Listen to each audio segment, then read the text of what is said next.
শুভ দুপুর বন্ধুরা, প্রতিদিনের মতন চলে এসেছি আজকেও দুপুরের লাঞ্চের থালি নিয়ে। তো প্রথমেই দিয়ে দিলাম গোল করে কাটা শসা, আর দিলাম দেখো কিছু ভাজা করেছি, কাঁকরোল ভাজা, পটল ভাজা, উচ্ছে আলু ভাজা।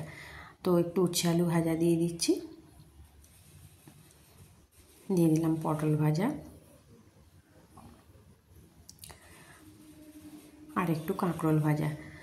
তো দেখলাম কাঁকরোলগুলো না বেশ কচি, আর আমার ছেলে খেতে খুব ভালোবাসে কাঁকরোল ভাজা, তো ওই জন্য ভাজাটাই করলাম। আর পটলও ভেজে নিলাম, তরকারিটা কেউ খেতে চাইছে না।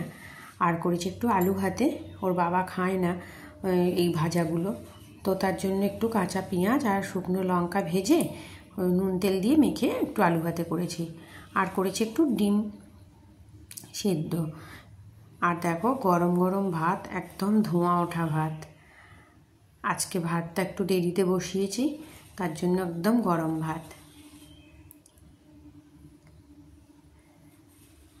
আর করেছি জানো আজকে মাছের মাথা দিয়ে ডাল। তো মাছের মাথাটা না আজকে আর ডালের সঙ্গে ভেঙে গুঁড়িয়ে দিইনি, কারণ কি একটু গোটাই রেখে দিয়েছি। আর ছেলে না মাছের মাথাটা খাবে না, ওটা আমি পরে তুলে নেব। তো পরিবেশন করতে গেলে তো এগুলো দিতে লাগে, তার জন্য এটা দিয়ে দিলাম। আর ও শুধু ডালটা খাবে, কিন্তু ডালটা খেতেও খুব ভালোবাসে।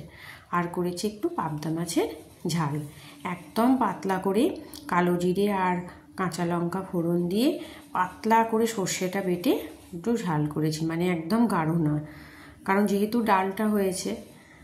আর আছে সাথে অবশ্যই জল।